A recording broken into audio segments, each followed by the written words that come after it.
Ano po inyong masasabi, mga kaibigan, dun sa mga walang kakwenta-kwenta na naging bahagi ng talumpati ni Presidente Duterte kahapon sa kanyang SONA? Talumpati ba yun o kwan? May kodigo eh. Marami nakapuna para daw yung inayos nung direktor. Saan nyo ba napulot yung ano na yun? Yung director na yun. Si Joyce Imbornal. Mga kaibigan, ngayon naman ilagyan ng mga paso, ha? Ng mga halaman doon sa harap ng podium. Pinagkumpara tuloy sa nakaburol na naliligid ng mga bulaklak yung harapan, ano po. Pero ang isa po ay pinupunto raw, death penalty. Pangalawa, yung banta, babala sa Globe at Smart na ayusin ang kanilang signal. Bay, totoo naman yun. Talaga may mga pagkakataon, walang hiyaan talaga naman yan. Hindi lang may pagkakataon, malimit, di ba? Walang hiyaan ng serbisyo. Pero mga kaibigan, hindi ito ginagamit lang itong dahilan. Hindi kaya, ha? Na cover up lamang ito noong pong pagpasok ng hindi masimulang telco. At ba hindi masimulan yan telco, third telco na yan. At sa death penalty, mag-uusap tayo dyan mga kaibigan ngayong gabi, ano po? Kayo po ba pabor na maibalik ang death penalty? Ito'y sa harap po ng pandemya. Sa harap na ang dinidigma ng mga bansa sa daigdig ay ito pong salot na coronavirus. Tayo naman kung ano iniisip dito. Pero pagdating daw po doon sa pagtugon ng ating pamahalaan sa pandemya, walang nabanggit.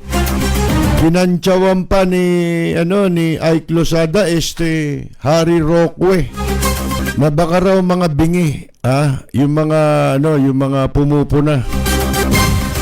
Iyan naman Iyan na naman tayo Dapat yung pagbibiro, biro daw na naman yun ulit. Yung kundi siya maintindihan, siya rin daw di niya maintindihan sinasabi niya. At higit sa lahat, mga kaibigan, ang kahindik-hindik na pag-amin ni Presidente Duterte na siya po ay isang inutil. Inutil. Ikaw nagsabi niya na.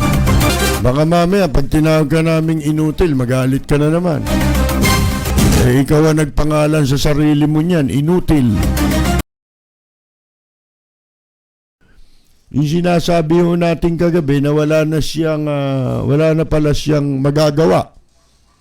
May karugtong pala yun inutil, di ba? Sinabi niya pala na siya'y inutil, isang pag-amin. Wala pa hong leader na nagsalita ng ganun, mga kaibigan, na siya'y inutil. Ano po ang katumbas na ibig sabihin ba ng salitang inutil? Hindi ba kapag ka sinabing inutil, walang silbi? Di ba? Kaya tama yung tanong natin kagabi. Ba't nandiyan ka pa? Wala ka palang silbi. Sapagkat ikaw ay isang inutil. Di ba? Ito po ay pagdating sa issue ng China. Mga kaibigan, wala raw siyang magagawa. May sinasabi pa yata na kesyo ang China, may armas, tayo wala. Ano kaugnayan nun? Sa pag-assert natin ng ating sovereignty o soberenya doon po sa mga teritoryong inagaw sa atin ng China. Bagay na tinututulan ng buong mundo ng mga malalaki at maliliit na bansa. Pabor sa interes ng Pilipinas. Ay, isipin ninyo yan, inutil pala siya. Ha? Eh siya na ho ang umamin yan eh. Wala pa akong leader na ng bansa sa mundo ang narinig na nagsabing siya'y inutil. Ha? Mga kaibigan. So ano pa ididepensa ni Roque? Ha? Ano pa? Paano pang ipagtatanggol ng mga tagapagsalita niya at kasama niya itong presidenteng inutil? Di ba? Ngayon, ano ho ang ibig sabihin nun? Kung sinabi ho ni Presidente Duterte na siya'y inutil, aba, ibig sabihin lahat po ng kasama niya inutil. Di ba? Hindi lang siya yun. Sapagkat sumusunod sila dun sa gusto niya eh. Katulad sa ika nga po pagtanggap na lang doon po sa pananakop ng bansang China sa ating pong mga teritoryo. Nangangahulugan na yun din ang magiging paninindigan ng mga kasamahan niya sa gobyerno. Mga kaibigan. At yun lang naman ang pwedeng gawin ng isang presidenteng inutil. Yung ipaubaya na ang posisyon doon sa mga o sa iba na may magagawa. Hindi ho sa ilalim ng federalismo, mga kaibigan, kundi sa ilalim ng ating umiiral na saligang batas kung saan ay ginagarantiyahan ang pagmamay-ari ng Pilipinas sa mga teritoryo na sinakop ng China.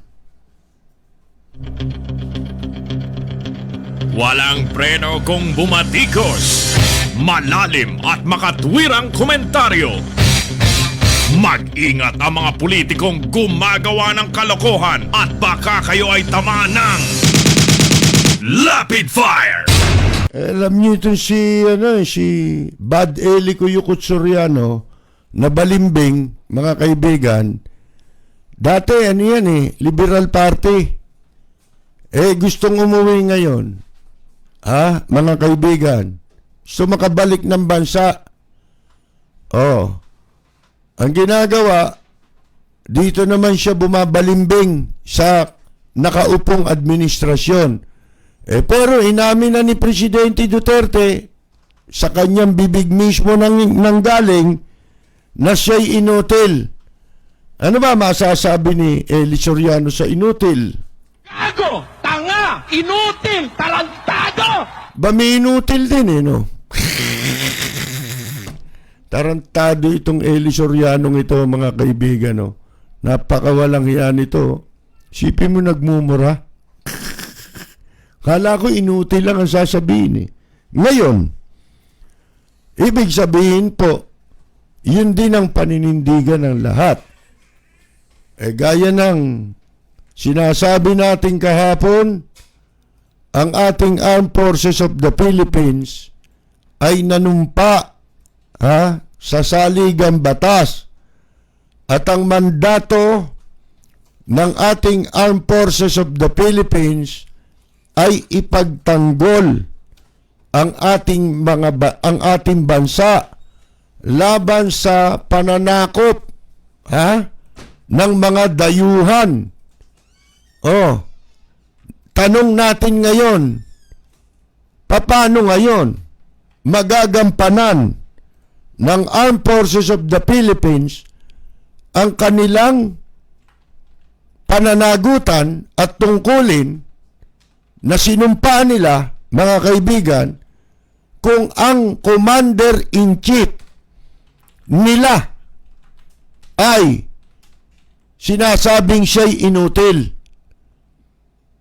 At tandaan natin, ang mga sundalo, mga kaibigan, ay nanumpa na sila ay susunod lamang sa legal na kautusan.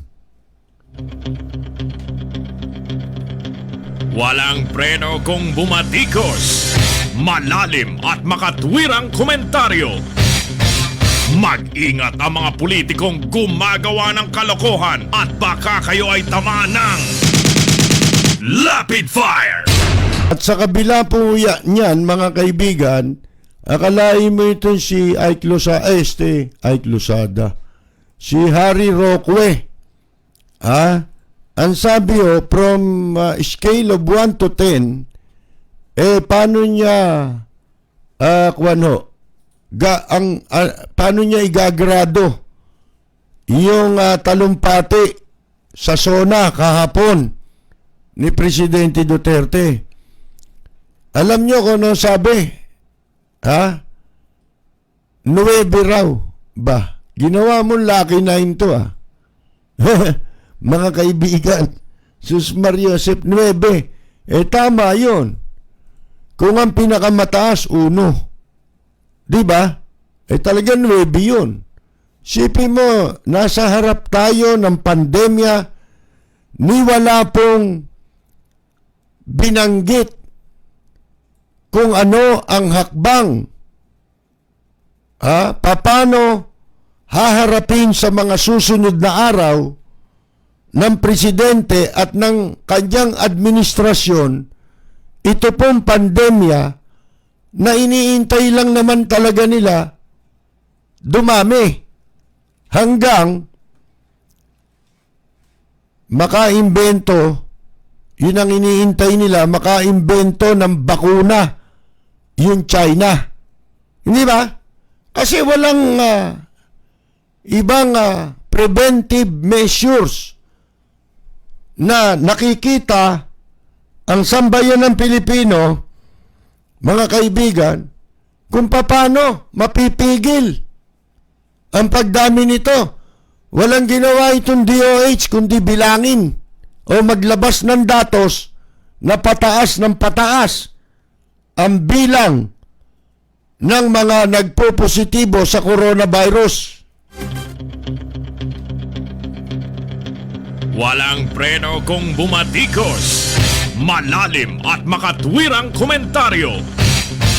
Mag-ingat ang mga politikong gumagawa ng kalokohan at baka kayo ay tamaan ng Rapid Fire! Niwala po tayong excuse me po. Niwala po tayong narinig, mga kaibigan, na programang pang-ekonomiya kung sa harap nitong epekto nitong krisis na ito, mga kaibigan, sa mundo, paano nating ibabangon ang ekonomiya ng ating bansa. At para maibangon mo yan, ay kinakailangang tulungan ang mga negosyo at ang mamamayan, dahil kung sila lang, sa salita lang, bagay, di naman nila sinabi to, di ba? Pero yun ang importante. Yun ang hinahanap dapat sa SONA, di ba? Yung magagawa ng pamahalaan. Kasi kayo yung nandyan di ba? Hindi yung mag-iintay lang kayo kung mabibigyan kayo ng bakuna kapag nakaimbento ang China. Hindi natin alam kung nag-iintayan lang kayo pare-pareho. At sa halip na ipahayag sa taong bayan ang mga hakbang na gagawin ng pamahalaan at isusulong ng mga programa para ibangon ang ating bansa, at the same time ay kung paano natin o paano susugpuin ng administrasyon at ng pamahalaang kasalukuyan yung pong paglaki, pagtaas ng bilang na yan na magkaminsan hindi na tayo naniniwala. marami na ang hindi naniniwala kasi nga walang ginagawa ang ating pamahalaan. Ngayon, sa halip, ano narinig natin? Nung mga nanood, ako hindi ko narinig eh. Hindi ko na pinakinggan. Mabuti, tama ako. Di ba? Dahil una pa lang, nag-post na ako sa Facebook eh. Dahil mahal ka ako, kuryente, hindi na ako manonood ng Sona. Aksayang konsumo lang eh. Di ba? Nakatipid ako. Ngayon, mga kaibigan, sa halip, ano ang sinabi daw ni Presidente Duterte na nasa pahayagan? Ano sinabi? Nanakot na naman. Tinakot na naman itong mga telecommunications players katulad ng Globe at ng Smart at pinagbantaan, mga kaibigan, na ipapasara kapag hindi raw na-improve ang serbisyo. Simple lang naman ang problema ron eh. Di ba? Di ba meron namang regulasyon, di ba? Na dapat nilang sinusunod. Ang problema, walang nagpapatupad ng parusa. Hindi ba? Hindi pinapatupad ang parusa laban sa kanilang mga paglabag. Tas ganun lang pagbabantaan mo. Hindi kami naniniwala na sincero yung banta na yun na ang dahilan yung panloloko sa publiko. Hindi yun ang dahilan eh. Kung hindi, ang talagang dahilan para mapaboran yung ikatlong telco na tila magsisimula na tila hindi. Bakit ho, mga kaibigan? Tagal na yan eh. Inaprobahan na nila yan, di ba? Bakit hindi makapagsimula? Kasi may problema. Ano yung problema? Ang problema po, kaya gusto nilang mapahinto yung mga telco, itong dalawang dati ng player na Globe at Smart, ako pabora, ito, para lang sa ikakaliwanag. Pagka negosyo, mas pabor ako sa kompetisyon eh. Yung leveling of playing fields na tinatawag. Level the playing fields. Mas pabor ako dyan sa ganyan. May kompetisyon. Ang problema po, mga kaibigan, hindi naman kinokontrol ng gobyerno eh. O hindi ipinapatupad ng gobyerno ang mga tuntunin para hindi maabuso ang publiko. Ang problema natin ngayon ito. Itong ikatlong telco, hindi nakapagsisimula. Alam nyo ba kung bakit? Ang isang number one dahilan, ang gusto raw nitong bagong telco na ito, gamitin ng libre na ang puhunan panis na laway ng inchik, mga kaibigan. Panis na laway lang ng inchik ang puhunan.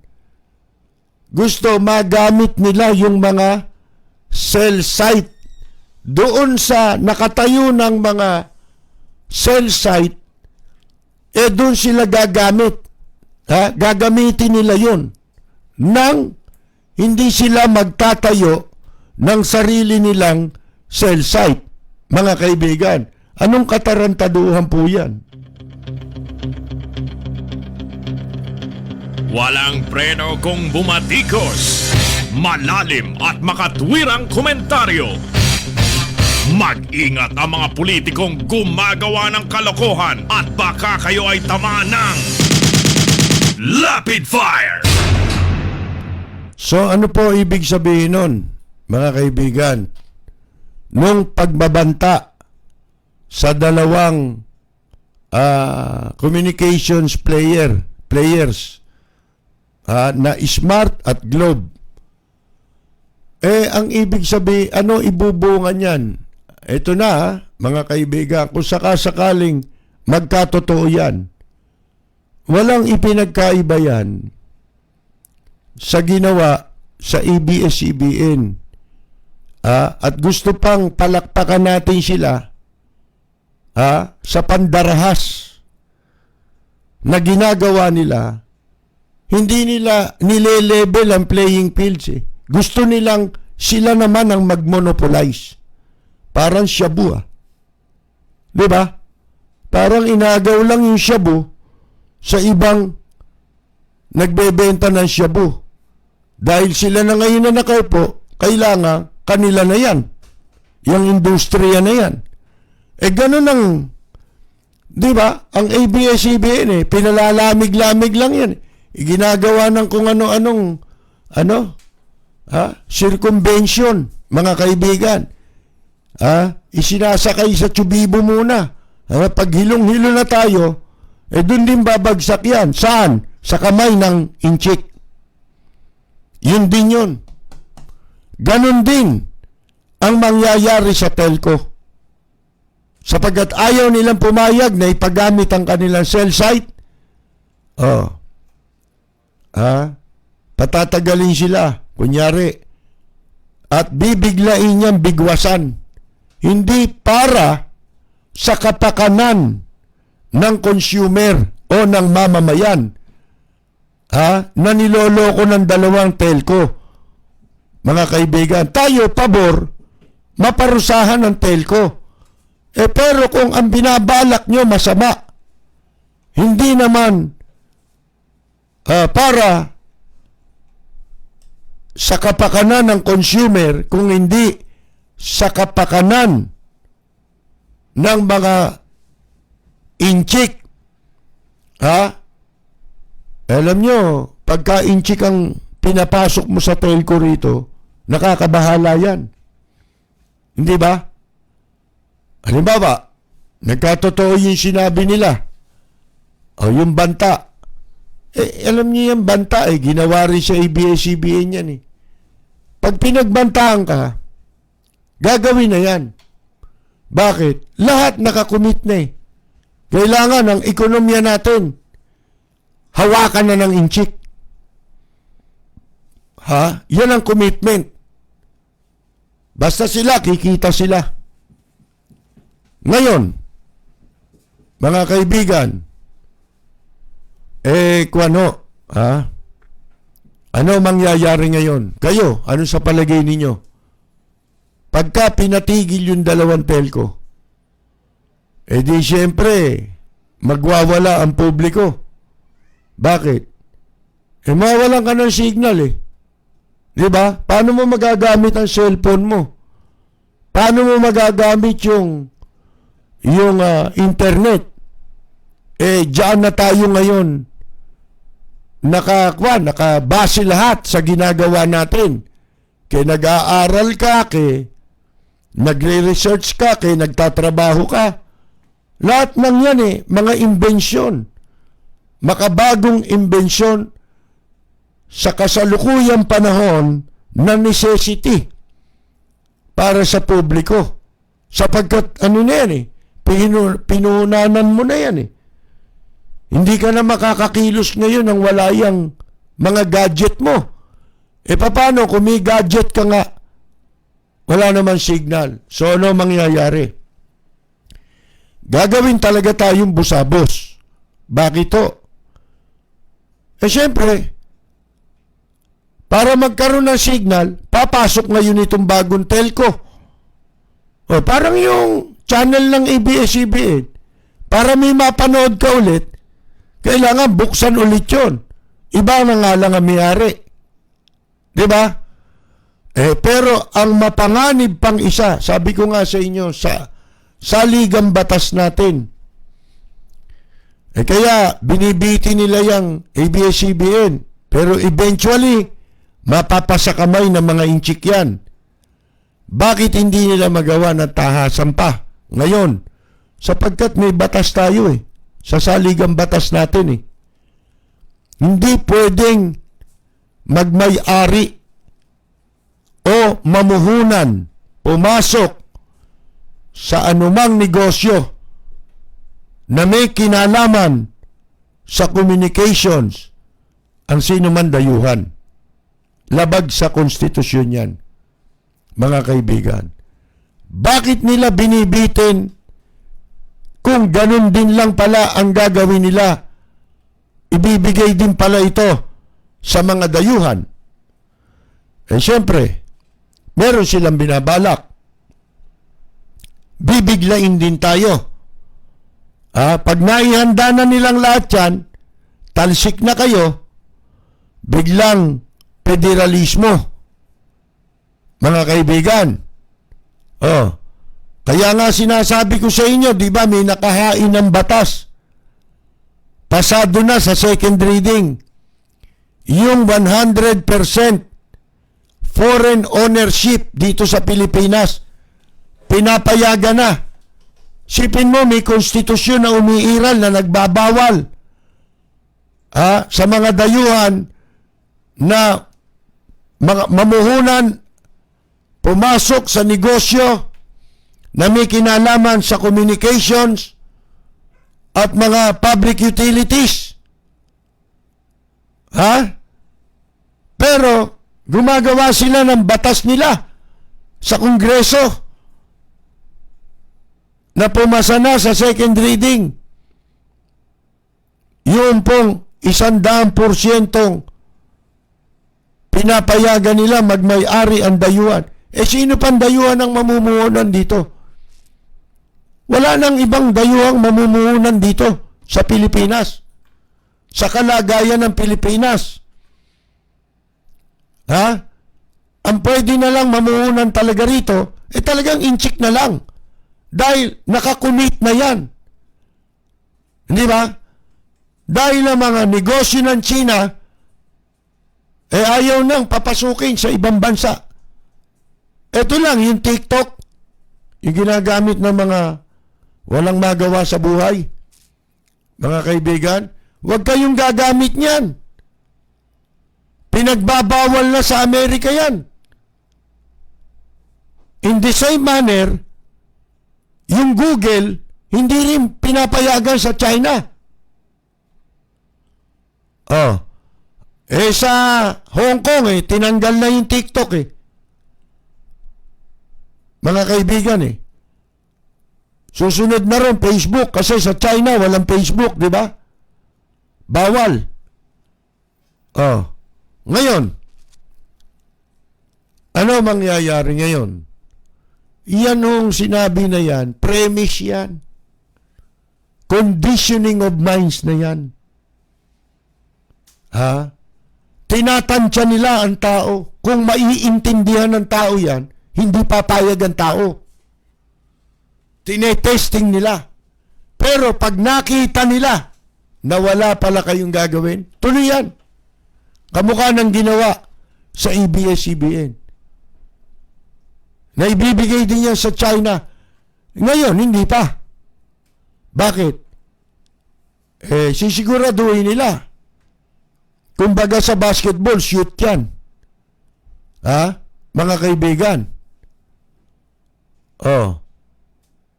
Pagka meron ng batas at isusulong nila yung federalismo. Sapagkat sa federalismo, wala na lahat tayong karapatan. Wala na yung soberenya natin na tayo ang nagmamay-ari ng mga inaangking teritoryo, inagaw na teritoryo sa atin. Sipin mo, tinanggal nila yon. Nagpapakahirap ito, gagawin luko-luko yung buong mundo ng China.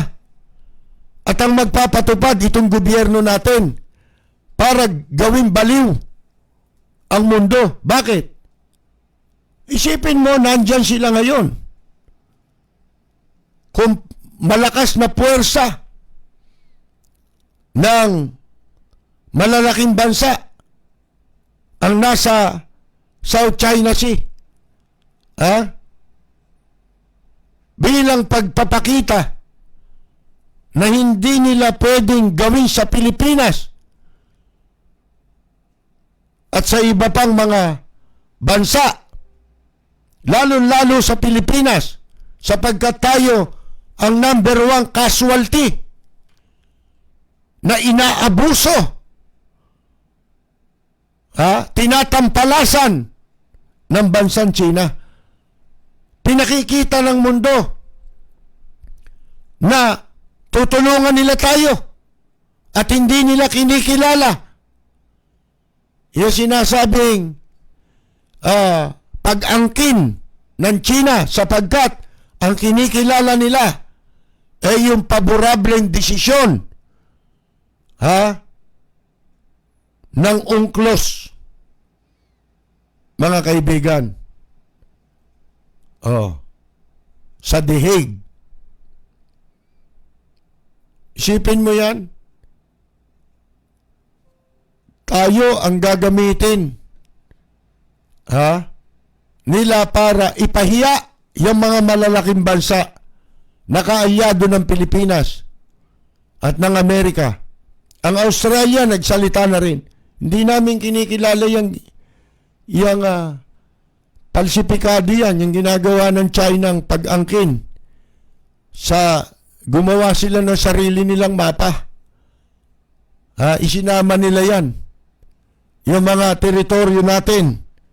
Ngayon, ano magiging mangyayari, mga kaibigan? Parang ang ginagawa lahat, ikinakamada na. Para nang sa ganon, pagka ibinagsak nila, isinalaksak sa atin ng sapilitan ng federalismo,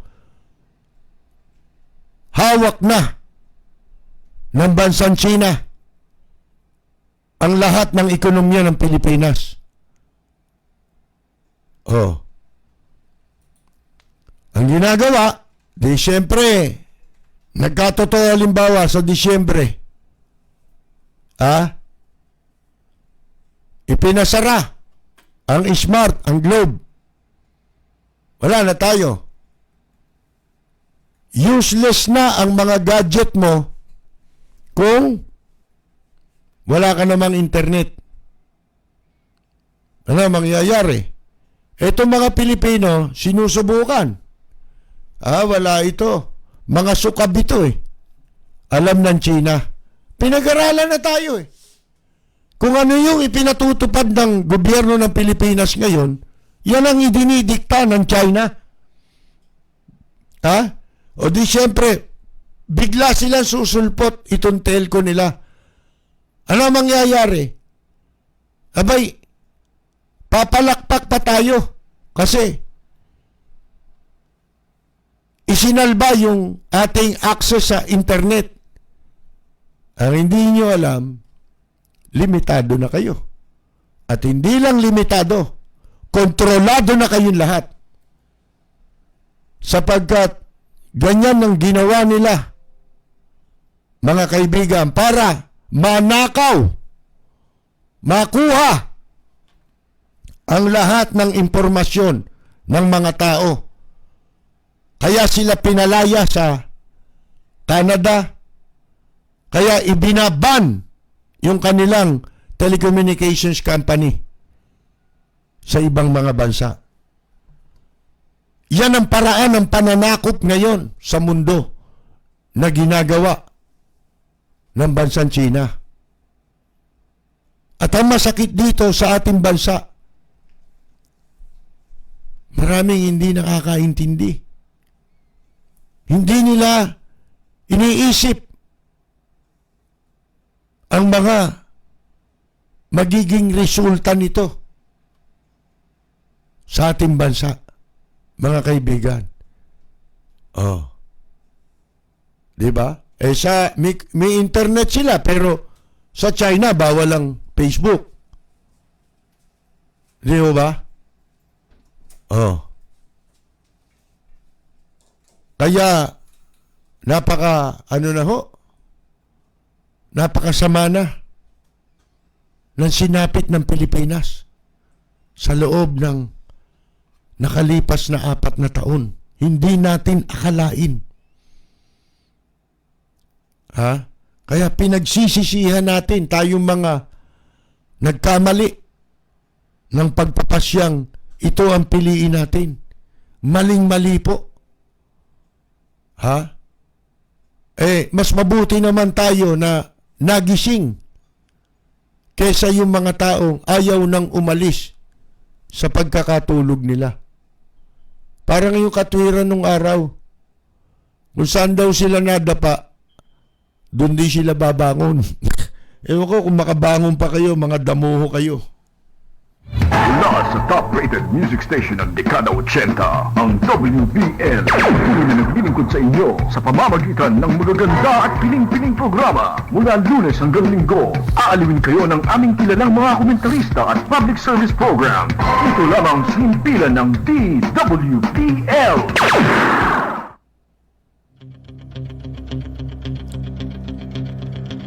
Walang preno kung bumatikos. Malalim at makatwirang komentaryo.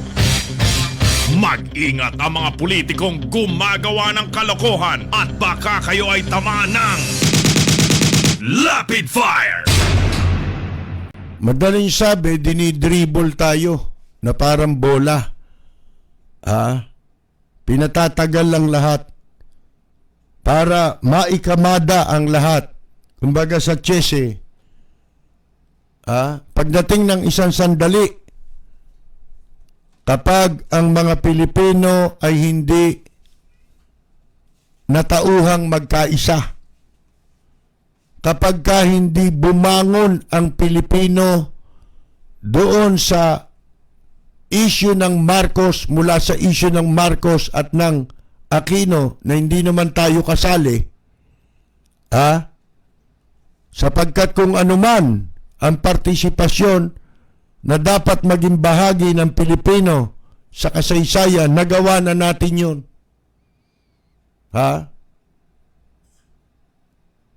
Ang pinaka mahalaga ngayon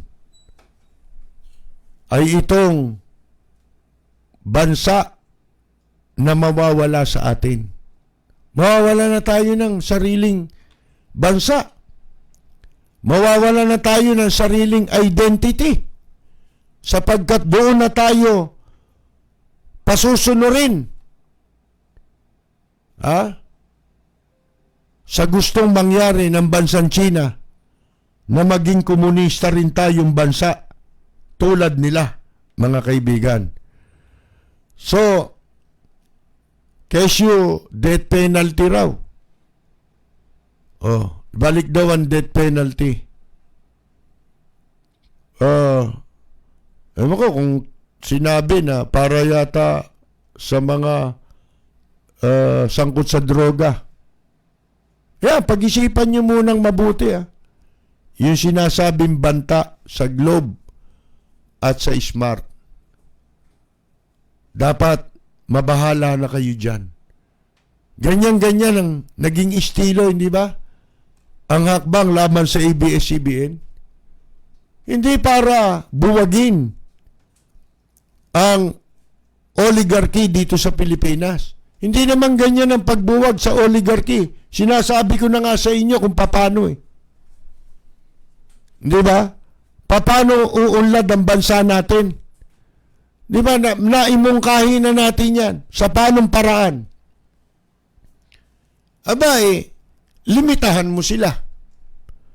Hindi ka pwedeng lahat ng negosyo kasali ka. Di ba? Oligarch din yung hawak nila Yung front na ginagamit ng China rito Yung mga dami na pinopondohan ng China. Mga kaibigan. At ang masama, kinukuha pa ang puhunan ng China sa pagtatayo ng negosyo dito sa gobyerno natin. Tayo, sa ating mga Pilipino, natatandaan nyo ba yung BS loan ni Dennis Uy? Na inaprobahan ng Asian Development Bank. Bibili ng sarili niya mga barkong pang negosyo. Uutangin sa ADB Ang tawag doon, BS loan. Guarantor.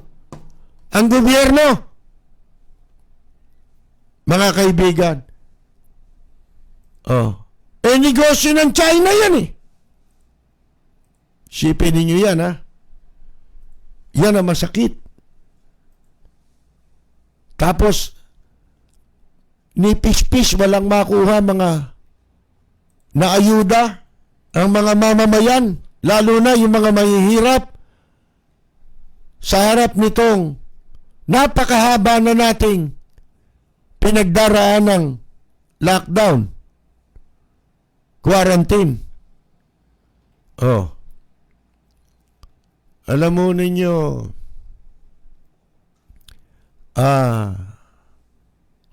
kailangan na talaga maunawaan ang mga Pilipino. Isipin mo, federalismo. Yung pinaplano nilang federalismo, hindi na papopormahin yung vice-presidente. Conspiracy na ito, mga kaibigan. Kasi po, bigla na lang nilang ilalabas yan. Ang papalit, sa pwesto ng presidente, anuman ang gusto niyang gawin, mag-resign o anuman, mawala siya sa pwesto, hindi na ho vice president. Hindi na yun ang setup. Sino po rin? Senate President. Tandaan ninyo patapos na ang termino ni Soto. At kaya kahapon sa SONA, dinudurog si Drilon. Di ba? Sinisira na lahat. Lahat ng kung paano yung ginagawa nilang pagsira kay Vice President Leni Robredo, lahat ng yan ay mga diversionary tactic. Mga tactic ang pusit yan. Squid tactic yan para matuon ang pansin ng publiko sa mga walang kabagay-bagay na yan, na siraan dito para hindi matuon ang pansin ng publiko sa mga malalaking panganib na nakaamba na ngayon na mangyari dito sa Pilipinas. Pag ginawa nila yan, sipin mo, mapapahiya yung mga malalaking bansa na yan. Sapagkat, federalismo, hindi na kinikilala sa konstitusyon na yan. Yung pagmamay-ari natin sa, hindi na natin kasali rong kinikilalang atin yun. Isa na lang daw ang matitira dun, yung Scarborough Shoal. Mga kaibigan, hindi ginawa mong tanga yung malalaking bansa. So, ang tendency niyan, kung magkakaroon ng digmaan, tayo ang pupuntiryahin ng malalaking bansa. Mga kaibigan, ibig sabihin, dito gagawin yung gera sa Pilipinas, hindi sa China. Nandito na sila mga kaibigan yung mga inchik na yan na nagpapanggap ang pogo. Kaya nga hindi pinapaalis yan dito Mabuti pa yung bansang Cambodia, di ba? Napakaliit na bansa nun. Pero ginawa nila ng paraan para kusang magsilayas yung mga inchik na yan. Hindi na sila nag-issue ng permiso o lisensya na payagan yung pogo sa kanila. Ano ginawa? Nagsilayasan sila. Nakakabahala po masyado.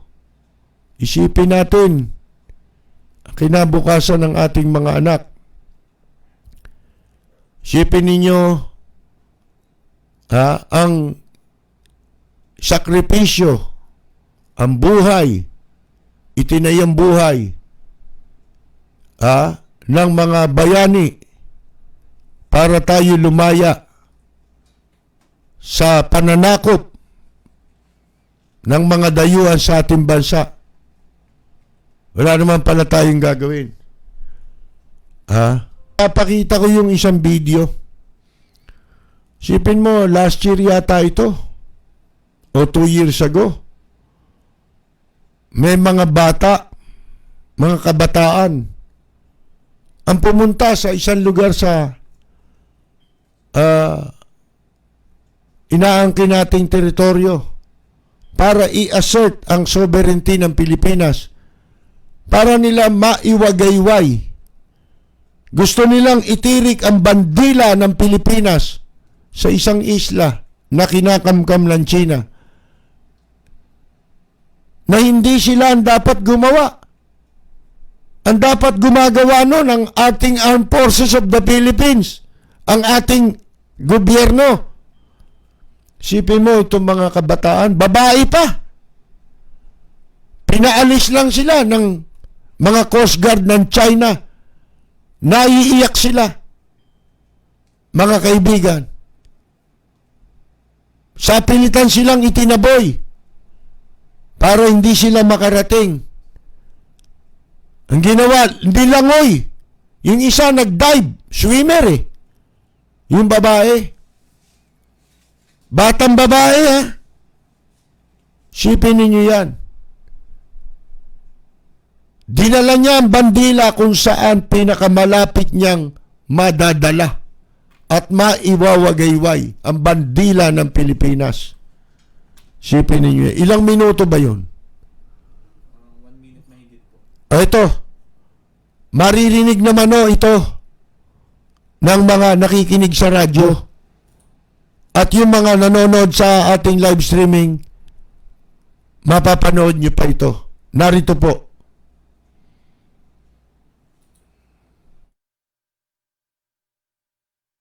Arrival at the area, we receive a message from the Chinese Coast Guard warning us to go back. And then a speedboat approached Chinese Coast Guard warning us to go back. Telling us, go, go, go, go. And we said, no, we are just here to fish. And then a bigger boat arrived. And then the mothership arrived. And then another speedboat. And then another vessel. So there was a total of 5 Chinese Coast Guard vessels which surrounded the fishing boat. So at 11 a.m., since they really didn't want us, our boat, to pass through, I decided to try to swim the lagoon together with one of the fishermen. Since they were so focused on me, 2 of my companions, 2 of the swimmers, were able to pass through. They were able to reach the shoal and raise the flag. So when we saw that, that was already the sign of victory. The message is very clear. We will continue to go back and assert our rights at Scarborough Shoal. And again, the Filipino people have not given up, and we will defend it up to our last breath.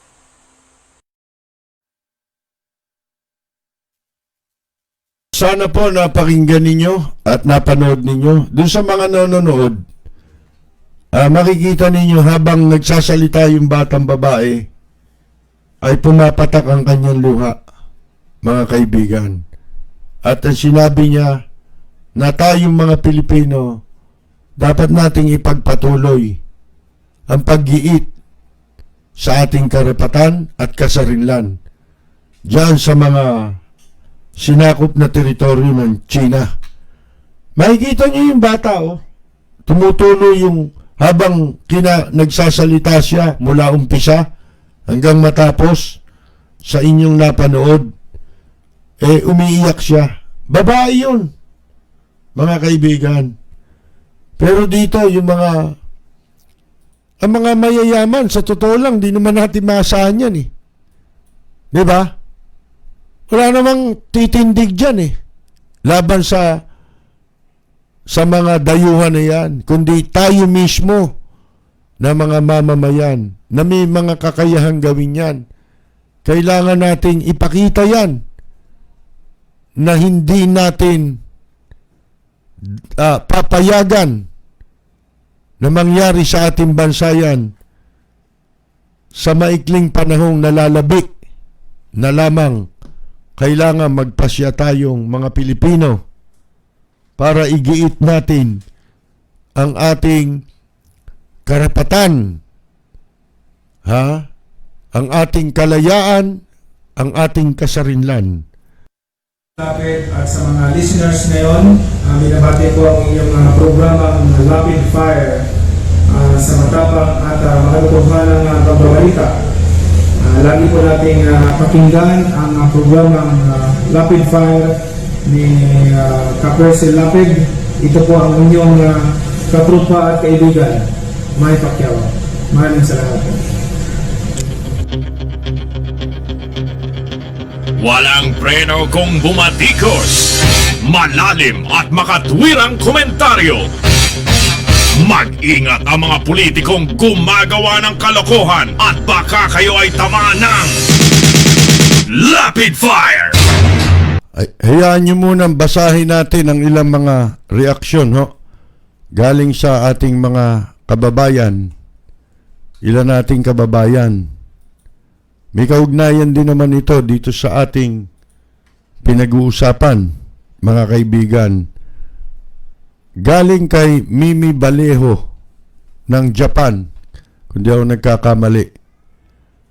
Ito, babasahin ko yung kanyang message.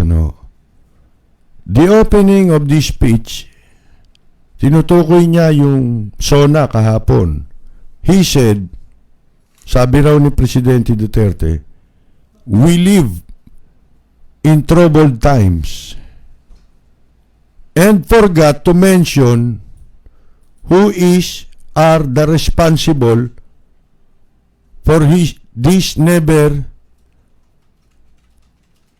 mentioning once that this virus came from China. Instead, pointed the middle finger to Drilon. Yun na nga ho, ang diversion doon. Iniwasang sabihin, banggitin, kung ano gagawin nila, di ba? In these troubled times, na binanggit niya. At sino ang responsable?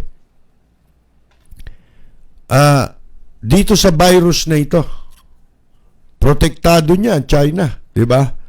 Instead, pointed the middle finger to Drilon para si Drilon ang pagpiestahan at ilayo na naman tayo sa katotohanan.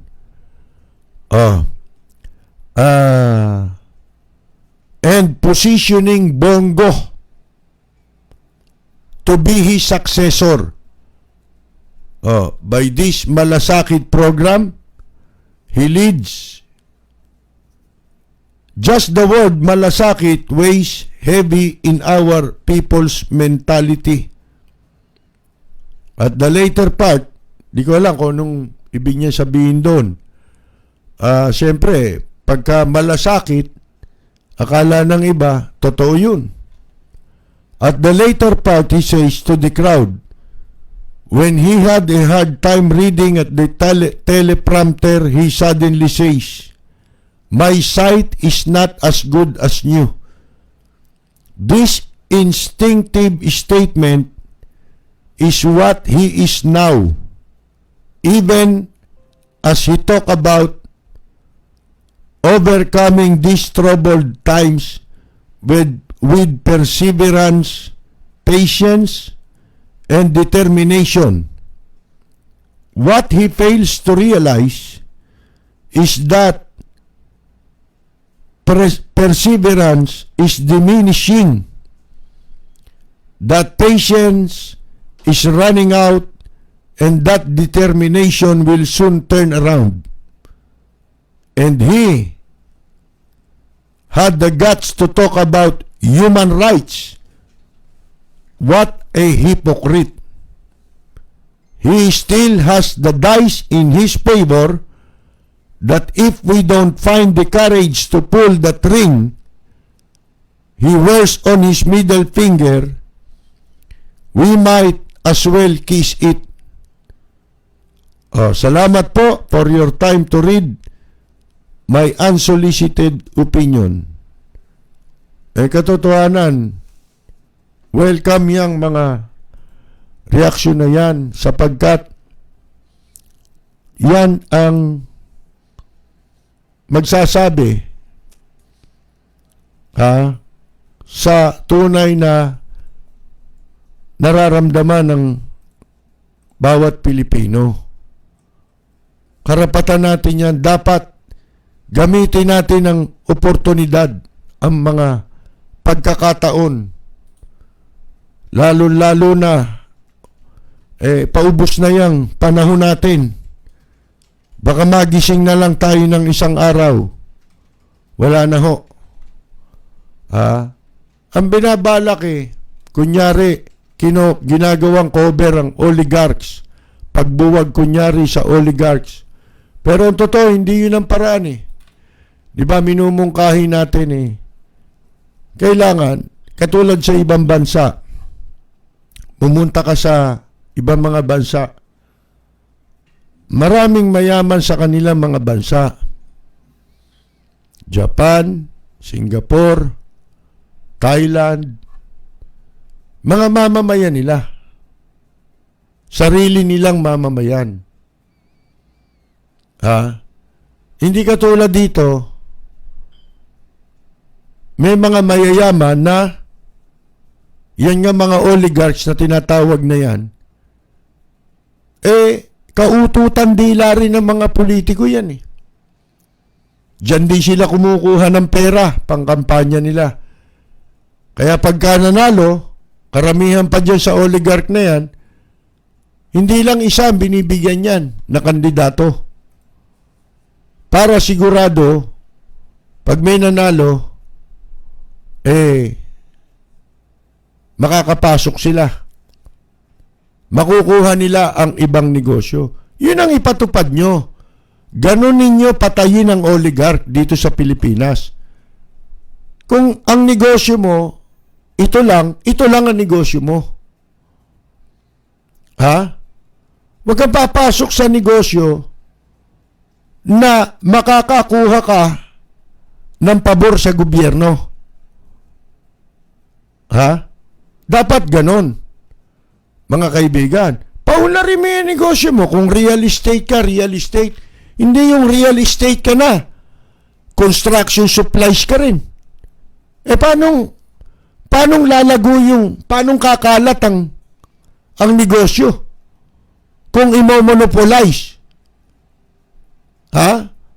Isang kahulugan ng oligarch, monopoly. Business monopoly. Mga kaibigan, sa panahon ni Marcos, yun ang ginawa.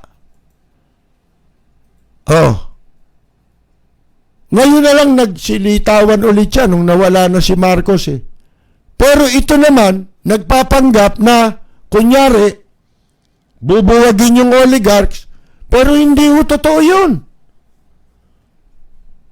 Kaya nila ginagawa yan para makontrol ng China ang ekonomiya ng Pilipinas. Sila ang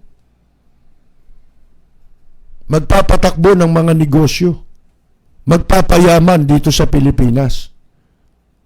Yan ang masama. Sinasaid ang pera, hindi nyo ba nakikita? Ang pera ng gobyerno, hindi po nila mai-account. Kung nasa ng pera, lalo na yung sa pandemya. Nakita mo, magnanakaw yung mga in-appoint. Meron ba yung nakasuhan? Tapos sasabihin nyo, galit kayo sa corruption? Galit kayo sa droga? Nasaan yung mga drug lord? Sila Peter ko. Ang ginagawa sa mga mayayaman, sasaidin ng pera para yung negosyo maagaw ng China at China magpapatakbo sa ekonomiya ng bansa. tayo, yung mga pangkaraniwang mamamayan na may kinikita, hindi nyo ba napapansin? Ginagawa nila ng paraan para kung paano nila huhut-hutin yung pera ng kumikita, ultimo nag-o-online na walang makain. Bakit? Ganyan sa China eh. Nagumpisa sila sa komunismo, di ba? Oh, yung kakainin mo lang ang kailangan mo. Yung kikitain mo, sa amin yan. Oh, yung pinagpaguran mo, malaking bahagi ng pinagpaguran mo, pinagpawisan mo ng dugo, kukunin ng gobyerno. Ganyan ang komunismo. Ha? Gagawa ng parang kung ano-anong buwis ang ipapataw sa mamamayan. Agawin ng mga negosyo ng negosyanteng Pilipino para mapunta sa mga incheck. Yan ang gagawin. Hindi ba kayo nakakahalata? O kaya yung banta na yon sa Smart, sa Globe. Sabi ko nga sa inyo, marami silang illegal na ginagawa. Oh. Susunodin niya mga Meralco, pero hindi para ibigay ang katarungan para sa mga mamamayan sa ginawang pagpapahirap sa mamamayan. Sinanay na tayo eh. Oh, pagpasok ng in-check, sanay na kayo. Napagsamantalahan kayo. Di ba? Lalo ka nang wala na. Mga kaibigan, ngayon, death penalty ko no. Si Mito sa harap ng pandemya, ito iniisip nila. Ewan ko kung para saan yun, may nagsasabing para daw sana sa droga, yung mga ano yun, yung mga drug dealer talaga, di ba? Malalaki, big time. Oh. Alam nyo, isa malaking kalokohan yan. Yung capital punishment na bitay dito sa Pilipinas, nagwakas lang yan from 1987 to 1999. Pero binuhay ulit yan. From 1999 hanggang 2006. At noong 2006, inalis ni Gloria yan eh. Sa panahon ni Presidente Fidel Ramos, nabalik yan. Tapos, ang kauna-una binitay, hanggang sa kierap, di ba? Binitay nila si Echegaray. Ayan, yan si Dino, si Martin Dino na nasa DILG. Pero, isa malaking pagkakamali yung pagkakabitay na nangyari, ginawa kay Echegaray. Yan ang mga kwan eh. Yan ang mga nagpabitay eh. Sila, Martin Dino, nagpapanggap na crusader. Mga kaibigan. Di ba bandang huli, nagsilabasan ng mga alingas-ngas. Pinagsilosan pala yung babae, yung bata. Mga kaibigan, wala raw katotohanan na pinagsasamantala o inaabuso nung Echegaray, yung kanyang stepdaughter. Pero nabitay na si Echegaray. Ngayon, yung bambitay, sa palagay ninyo, na ginagamit kadalasang kadahilanan sa mga nagsusulong ng bitay, kwan daw para deterrent daw yan sa krimen. Ibig sabihin masasawata yung paggawa ng heinous crime. Kasama na yung droga, mga kaibigan. Pero alam po ninyo, yung ano na yan, yung bitay na yan, kaya tinanggal dito sa Pilipinas yan, dahil ho sa pagsang-ayon natin doon sa Second Optional Protocol to the International Covenant on Civil and Political Rights. Yan ay kasunduan ng mga bansa, ng maraming bansa na nag-a-abolish sa death penalty, mga kaibigan. Dahil yan doon, dahil signatory tayo doon. Unang-una. Ngayon, para maibalik mo na yan, kailangan humiwalay ka ron. Di ba? Kinakamada nila yan para doon sa kanilang federalismo. Pero, sa katunayan, sa katotohanan, kayo, sa palagay ba ninyo, ang parusang bitay, talagang makapagpapababa sa krimen, lalo sa heinous crime na tinatawag. Mga kaibigan, ako depende. Sipin ninyo ganito. Merong inold up, halimbawa. Di ba? Inold up ka. Namukhaan mo yung hold upper. Yung hold upper, kung mo merong bitay, ano gagawin? Papatayin na kita. Di ba? Kasi nakilala mo ko O kaya magnanakaw, gano'n. O kaya non-rape, di ba? Dahil nakilala mo ko, gagawin ko. Dodoblehin ko na yung krimen ko. Papatayin na rin kita. Di ba? Kasi baka mahuli ko di ba? Pero kung patay ka na, wala nang testigo. Di ba? Wala nang makapagtuturo sa kriminal. Sa palagay nyo, hindi iniisip ng kriminal yun. Kriminal nga yun. Di ba? Ngayon, hindi.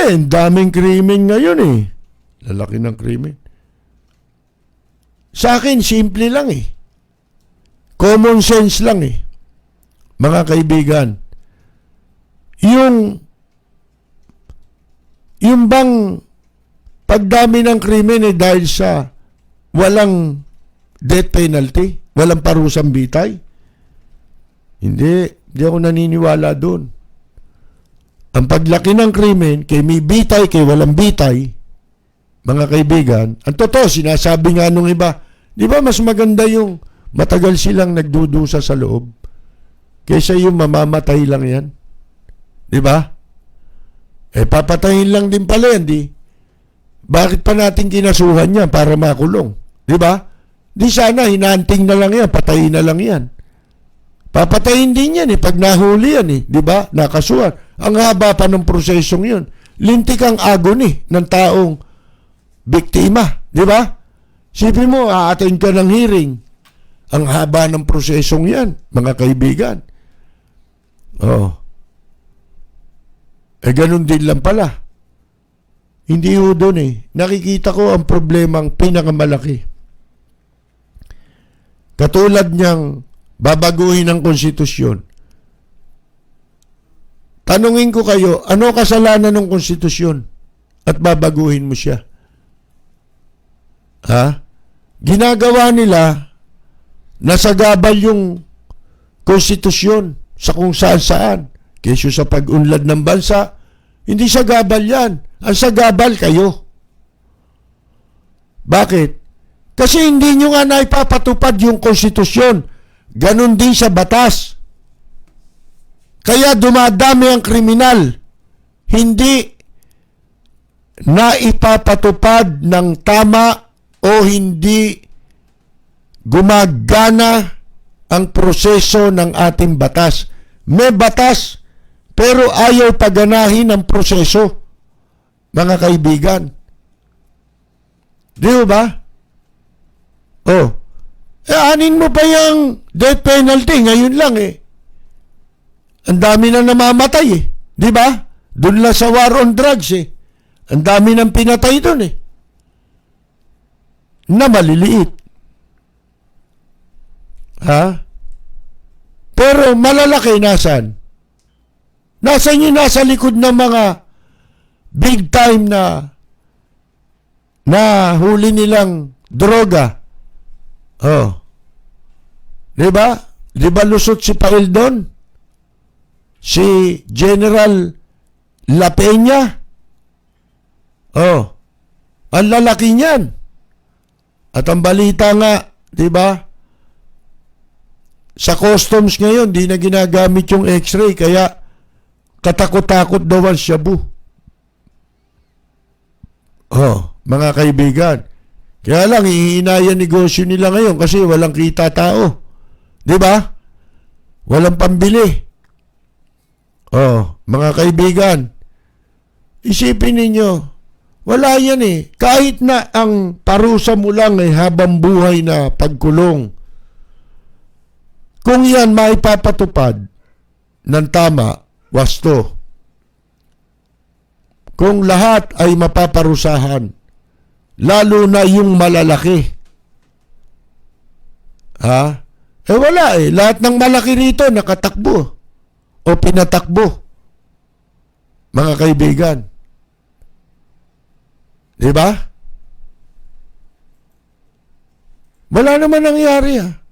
Doon sa mga totoong big time. Oh, bakit? Paano hindi in-apply ang batas sa kanila? Ang ginawa, yung maliliit ang biktima ng summary execution. Mga kaibigan. At ngayon, nangyayari yan sa Bilibid. Ha? Pagkatapos na magamit, pag nagamit na isang tao, ayun, para hindi na makakanta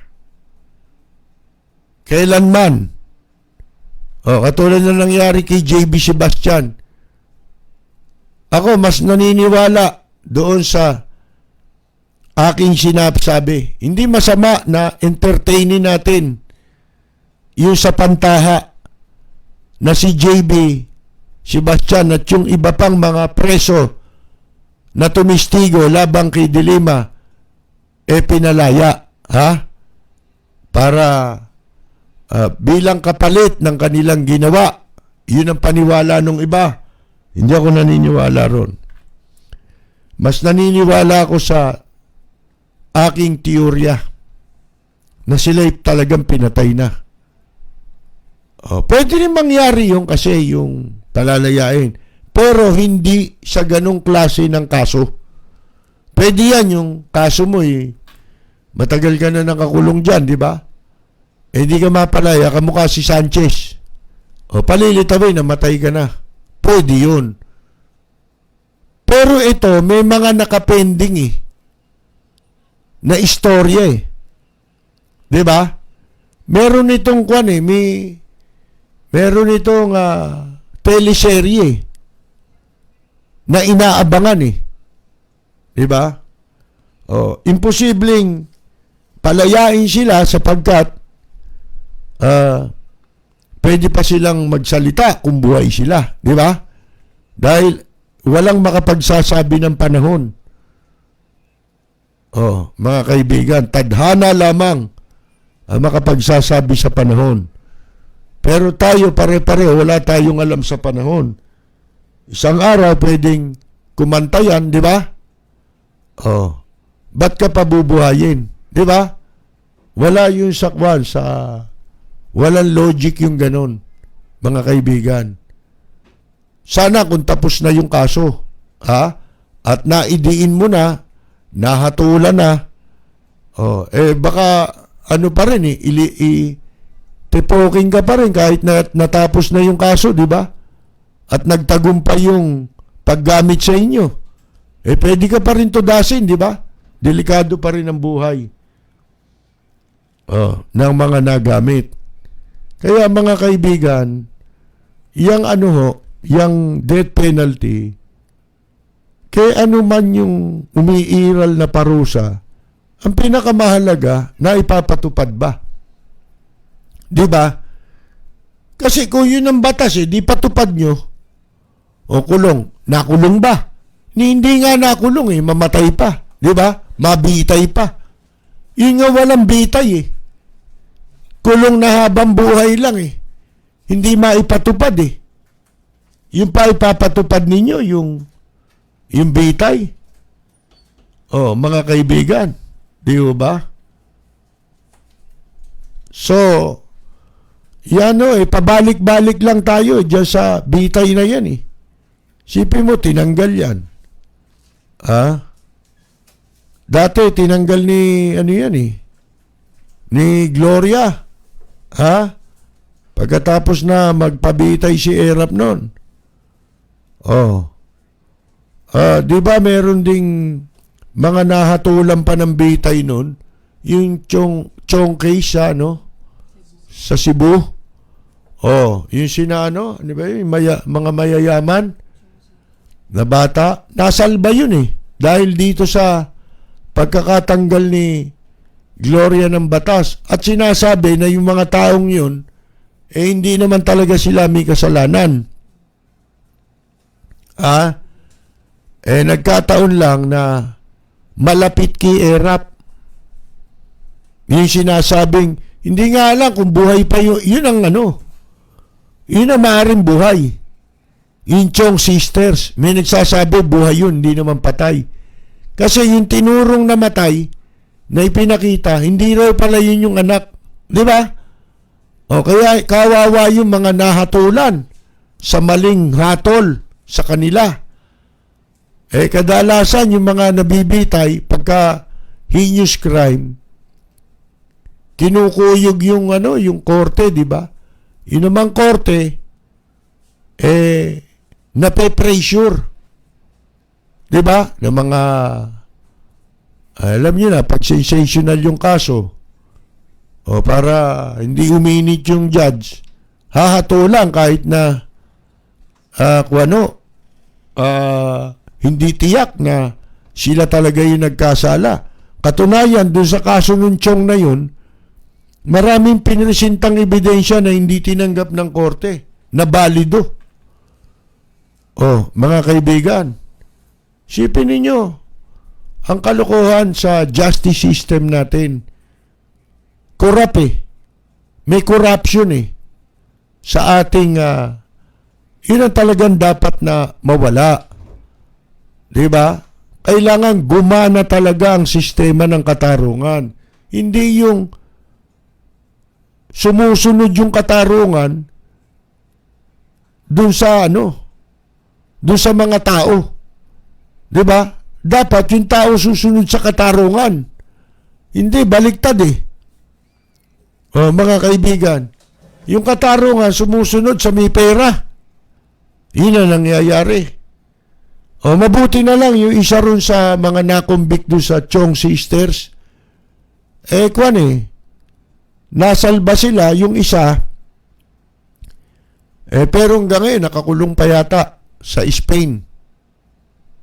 Kasi, dual citizen yun Citizen din siya ng Spain Kaya in-extradite doon sa Spain.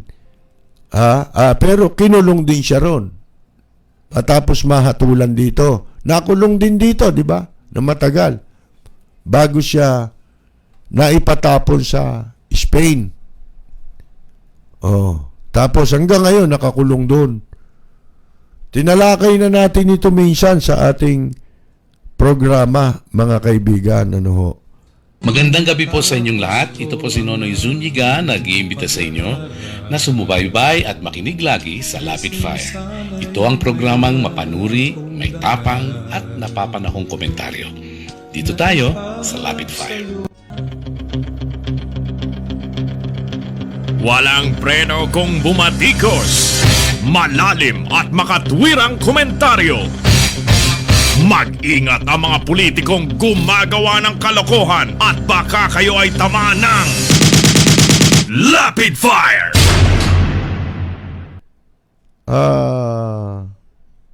Si Hubert Webb, sinira ang ebidensya ng isang pulis din. Hindi alam nyo nung nangyari yung kay Hubert Webb, kasi palibasa, itong sila Hubert Webb, kilala dyan sa BF na magugulo. Diba? Yung barkada nila.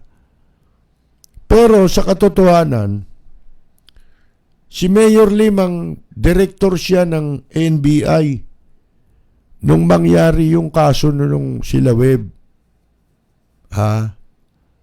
Ngayon, ang ginawa ni Mayor Lim, nag-imbestiga sila doon sa bahay after nung crime. Nagpunta raw sila, kinukwento niya sa amin to Ang kamalian kasi nung mga naiwan sa NBI kasi sandali na lang si Lim noon nung mangyari yan, tatakbo na siyang mayor so hindi niya natapos yung kasong yun at naiwan yun doon sa pumalit sa kanya. Ang lumalabas doon para magkaroon ng accomplishment, yung pumalit sa kanya hindi pa regular acting lang Mga kaibigan, gustong ma-regular na NBI director, ginawa niyang trophy, accomplishment. Itong kaso ng Visconde. Visconde yun, di ba? Visconde Massacre. Mga kaibigan. O kahit na inimbento yung mga ebidensya, pati mga testigo. O pati saka nakakita, testigo mo, NBI din. NBI nag-imbestiga. Di ba? Yung Jessica, pangalan nun. Kalimutan ko na Pero ang kwento ni Mayor Lim, nagpunta sila sa bahay. Ngayon, napansin niya sa likod ng bahay, may bakod na pader. Merong bakas ng mga tsinelas. Nung silipin daw nila yung kabilang bakod, merong ongoing na construction ginagawa doon. So, pinaimbestigahan ni Mayor Lim. Taga saan itong mga construction worker? Ang ginawa ni Mayor Lim, inutusan niya. Alam niyo pangalan nung pumalit sa kanya, yung deputy niya noon? Si Mison ang apelyido. Mison. Kapatid yun ng general. Mison. Ngayon, inutusan niya. Sabi, kunin mo yung tao doon sa Arayat, Pampanga. Taga ron, si Jessica Alparo. Pumunta doon si Mison na ito, mga kaibigan, na nag-MBA director. Inutusan siya ni Mayor Lim. Akalain ninyo, ang tagal bago raw bumalik. Pagbalik, tinanong siya ni Mayor Lim, nasan yung pinapakuha ko sa yung tao? Hindi namin nakuha Ano? Sabi raw ni Mayor Lim, ba't di mo nakuha? Kasi pinaligiran kami ng mga taga ron sa baryo Hindi namin nakuha. Sabi, ba't di ka tumawag dito para nagpadala ako ng ng mga reinforcement? Ganon. Nakita ninyo. Hindi natapos dahil nag-resign na si Mayor Lim sa NBI dahil kakandidato siyang mayor ng Maynila noon. Yun yung unang takbo ni Mayor Lim. So naiwan dito kung ano na pinaggagawang inimbento ni Mison, mga kaibigan. Kaya dinawit dito sila Hubert Webb. Pero sa paniwala ni Mayor Lim, hindi sila may kagagawan dahil inabot niya pa yung ibang yung presentation ng evidence Yung sabi nag-testify yung matibay yun, sabi ni Mayor Lim. yung immigration, US immigration. Ha? Doon sa Amerika. Pinadala yung transmittal sa US Embassy dito na at the time na mangyari yung krimen, nando doon sa Amerika si Hubert Webb. Kaya imposibleng kasali siya ron. Di ba? Sa pangyayari. Mga kaibigan. Yun ang paniwala ni Mayor Lim. Kaso nga, hindi natapos yun sa panahon niya dahil sa kanyang pagtakbo na alkalde ng Maynila.